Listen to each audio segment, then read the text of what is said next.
Before we start, if guys are love this content, then please make sure to subscribe our channel and join Uwu Army. It's really mean a lot. You guys are awesome, cause you guys showing lots of love on my videos, thanks for it. And, this story is not written by me, so original story creator, link is given in description box. Goku and Naruto were awakened from their peaceful slumber by a loud pounding at the door. Goku was having a dream about back home and his family, while Naruto was dreaming about Ramen, what else is new? The blonde Uzumaki yawned, before opening his door to find Zabuza standing on the other side. Zabuza-sen, do you have any idea what time it is? What the hell do you want? Shouted Naruto, while Zabuza's sweat dropped at the blonde's outburst.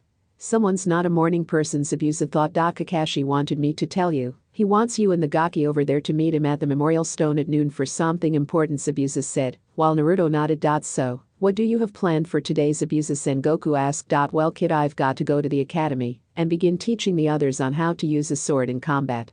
Time for the lesson to begin, Zabuza said as he vanished in a swirl of water. Goku could have sworn he heard the swordsman laughing evilly as he mentioned teaching the others. The two then ate a quick breakfast. Naruto had ramen, while Goku ate a bowl of cereal. When breakfast was finished, Goku and Naruto headed to the Memorial Stone to see they were the only ones there. Goku decided to get a little training done, so he began to do a lot of push-ups followed by crunches. Naruto decided to work on his taijutsu by summoning his shadow clones and began to fight them. Sakura arrived at the field to see her new teammate Goku doing exercises, while her blonde teammate was fighting his clones. Goku-kun, why are you training now? Kakashi-sensei will sure enough give us a good workout today. Sakura watched Goku do sit-ups at a pace most fit shinobi would be jealous of. After finishing up his last crunch, Goku cleaned the sweat off his forehead before turning to the pink-haired Genin. It's just a warm-up, Sakura-san, and besides there's nothing wrong with a little extra training beforehand. Right, Naruto? Goku asked the Jinchuriki, but all he got was a grunt in response as he dodged a fist from a clone. Sasuke arrived last and sat by himself under the shade of one of the trees surrounding the area. Sakura would try to start up a conversation here and there, but he would only say a few words and that was it. Naruto punched the last clone and watched it poof out of existence. The Kyuubi container panted from the little sparring match, while his eyes drifted to see Goku was running through basic martial arts stances and shadow boxing as well. Half an hour later, Kakashi arrived only to get his ear blown to hell for being late. Sakura did most of the yelling, while Goku finished up his little warm-up. The silver-haired Jounin handed them 4 pieces of paper. A recommendation for the upcoming Chunin exams. Goku read the invite. What's the deal, Kakashi-sensei? Naruto asked. That paper, my young Genin, is for you and the rest of Team 7 to compete in this year's Chunin exams. Y'all have a chance to move up in the ranks, Kakashi said, while Naruto, Sakura and Sasuke gained looks of joy, while Goku still had one of confusion. You 4 have until the end of the week to decide if you would like to compete, and if you choose to do so, then bring those forms to the academy at room 301.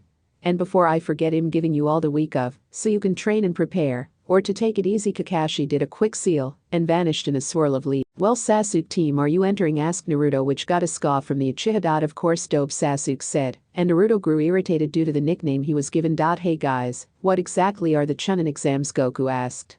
Well, Goku-kun, the Chunin exams is made up of 3 portions. No one exactly knows the portions since the exams are held in a different village every 6 months, but the third part is where the other Genin from here and all over the elemental nation compete to see if they're ready to become Chunin, Sakura answered, which brought a grin to Goku's face. So like a tournament, right? Sakura nodded her head. Then you guys can count me in. I love to fight new people, and this Chunin exams will give me the perfect chance, Goku said, while Sakura giggled and Naruto chuckled at his roommate's actions. Well guys, I don't know about you, but I'm going to get some training done and see what else I can find about this tournament. Goku gave his farewell as the Uchiha went to his own training grounds and Naruto went to eat, saying it would be hard to train with an empty stomach.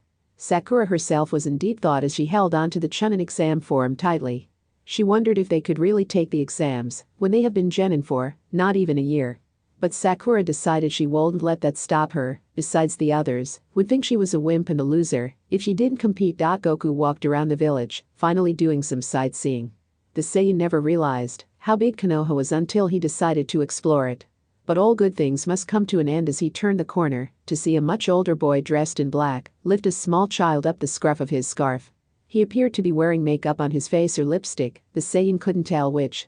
Next to the strangely dressed was a girl with blonde hair and a ponytail with a fan strapped to her back. Come on, Kankuro, Let the kid go, the girl said while the now identified Kankuro brushed off her words. Chill out, Temari, I'm just going to teach this brat a lesson for running into me, Kankuro said. You let me go, you big bully, shouted the boy while Kankuro laughed. Goku, seeing enough, phased in front of the two, before gripping Kankuro's wrist in a vice grip. He told you to release him, Goku said, while applying pressure to Kankuro's wrist. The puppet user hissed in pain, before dropping the boy, who then returned to his friends. Temari was surprised at the sudden appearance of this strange-looking boy. Goku released Kankuro, who rubbed his now sore wrist. The puppet user then reached for the bandage thing strapped to his back. Temari's eyes widened, as at her brother. You're going to use that, asked Temari, and got a nod in return. Goku took a fighting stance, and got ready for anything. The Saiyan's instincts then picked up a feeling of evil, and a heavy thirst for blood was drifting in the air. He turned his head to where the feeling was coming from, which was in a tree a few feet away. You in the tree, show yourself, Goku demanded, which got looks of confusion from the other two shinobi. Suddenly a swirl of sand appeared in front of Goku and the two others. It left behind a teen with red hair, emerald-colored eyes, and he seemed to have a giant gourd strapped to his back. The male's eyes glared at Goku, and the Saiyan felt the feeling from earlier increased tenfold. This kind of bloodlust rivaled, if not outdone, Frieza's. But Goku's onyx eyes narrowed at the red-haired teen, waiting to see if he was going to attack or not. When the evil feeling disappeared, the red-haired teen turned towards the others, who had a look of fear and shock. Kankuro, you are a disgrace to our village. Do something like this again, and I will slaughter you, the teen threatened, which caused Kankuro to gulp and choose his next words carefully. But Gaara. He started, but an elbow from his sister shut him up. Gaara turned his attention back to Goku. I'm sorry about Kankuro, has a complete full. Now may I ask for your name, Gaara asked Goku. My name is Son Goku. Nice to meet you, Gaara-sen. And by the looks of your Hiraiate, being different from mine, he showed the leaf Hiraiate on his bicep. You're here for the Chunin exams, right? Goku asked. That's correct, and I presume you will be competing in the exams as well. Goku smiled, while rubbing the back of his head casually. Sure am. I won't miss the chance to get to fight new people, and hopefully they're strong, Goku said, while Gaara had an insane grin cross his lips.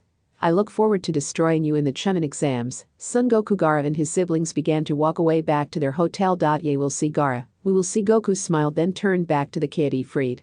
He and his friends were watching the whole thing with amazement. Are you okay, kid? Goku asked, which shook the kids back into reality. Yes, my name is Konohamaru, grandson to the third Hokage. The kid with the scarf said. Mogi, the girl of the group, said. And Yuden, the boy with glasses, said. And together we are the Konoha Corps. The trio chorused together, and Goku's sweat dropped. That reminded him of the Jinyu Force back on Namek. Shaking away those thoughts, Goku waved the trio a farewell before heading to a training ground. The Saiyans spent the remainder of the day shadow boxing and doing other different kinds of exercise. A week passed, and the day of the Chunin exams arrived. Goku spent his time training, as did the others. Naruto practiced more Taijutsu since it was his worst area, while also getting pointers from Zabuza on how to use his sword. Sasuke spent time practicing and learning new jutsu. Sakura decided to find a book on Genjutsu while doing a little bit of exercise. Team 7 made their way towards the academy to compete in the exams. Goku and Naruto were discussing their favorite kinds of food, and Sasuke would make fun of the blonde every chance he could. Sakura kept quiet as the nervousness in her began to build. They arrived at the academy. Naruto and Sasuke lead the way, because Goku had no clue in hell to where he was going. After climbing the flight of stairs, Team 7 arrived in a hall that was packed with people. They all seemed to want to enter the room with the 301 sign above it, but two Chunin guards blocked their way. For some reason, Goku felt something was wrong here. Hey guys, didn't we only go up one flight of stairs? Goku whispered to the others, while they nodded in agreement. It seems they're using a Genjutsu, Sakura whispered back, and Goku nodded. They noticed a teen wearing a green jumpsuit and a bowl-like haircut desperately try to get past the Chunin in front of the door.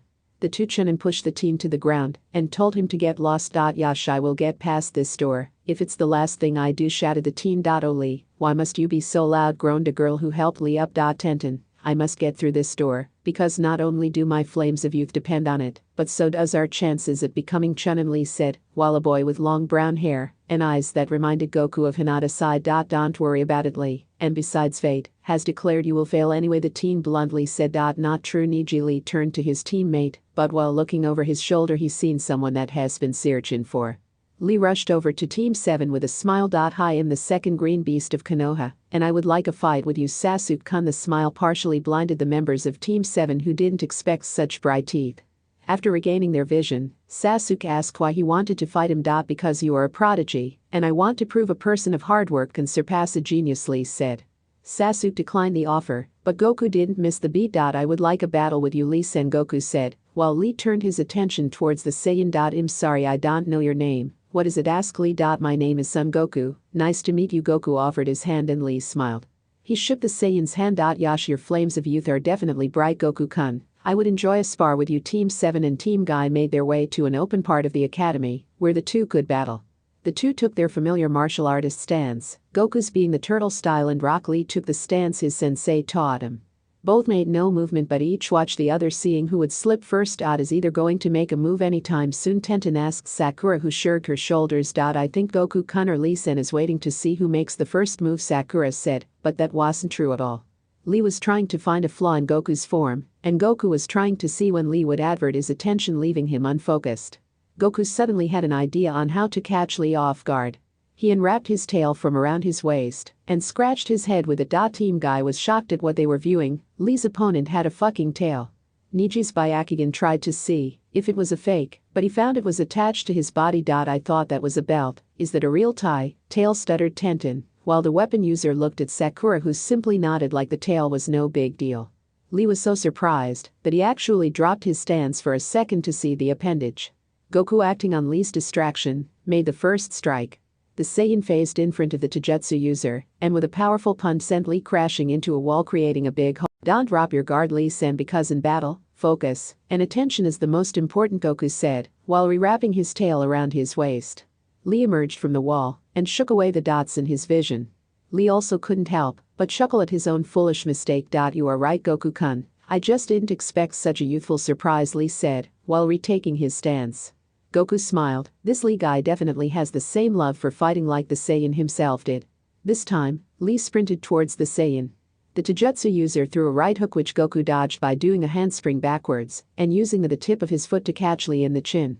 Lee felt pain burst through his jaw, but ignored it as he threw a punch which Goku met with his own. Lee quickly crouched under the Saiyan's next strike and used his left leg to swipe Goku off his feet. Lee tried to bring up his knee to strike Goku in the gut, but the Saiyan used both hands to push off the incoming strike and did a front flip. Now back on his feet, Goku turned and blocked an oncoming roundhouse kick before launching a punch at Lee's face. Lee was able to dodge the strike, but didn't expect Goku to do a complete 180 and drive his foot into Lee's abdomen. The force of the kick not only knocked the breath out of Lee, but also sent him crashing into the floor. You ready to end the warm-up, Lee Sengoku asked, and the Taijutsu user looked up to his opponent and smiled. Jumping back to his feet, the student of Guy gave Goku a thumbs up. Yash, you are right, Goku-kun, the warm-up is over, and it's time for the real battle to begin. Both the Saiyan and Lee then dashed towards the other, trading a whole barrage of punches and kicks. Whenever their fists or kicks would connect with the other, you could hear the echo of the force the strike made. Goku was leaning, jumping and blocking, doing his best to not get hit by the Taijutsu user. Lee launched himself into the air and brought his leg down for an axe kick.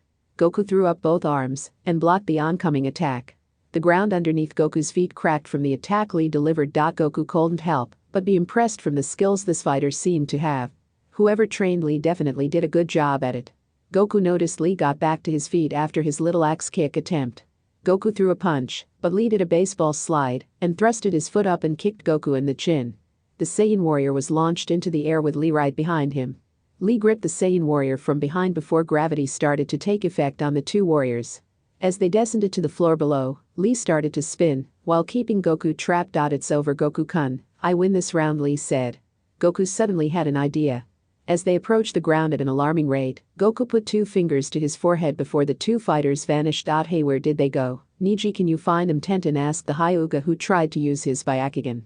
His lavender eyes widened when he found no trace of them. I can't see them any, was all the Hyuga said before Lee popped out of thin air and crashed into the wall behind him.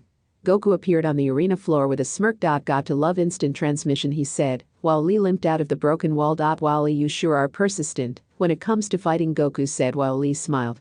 Before the two could continue their battle, there was a poof of smoke. When the smoke cleared, there was a giant turtle with a man who looked like an adult. Lee. My guy has arrived. The green beast flashed a smile. That's where I will stop this chapter for today. So what do you guys think? Goku took Sasuke's place when it came to facing Lee and our Saiyan hero mech. That's for today, guys. I hope you enjoyed this video. If you are, please comment down and hit the like button. Also comment for next part and subscribe our channel, it's really mean a lot. Thanks for watching, guys. Sayonara.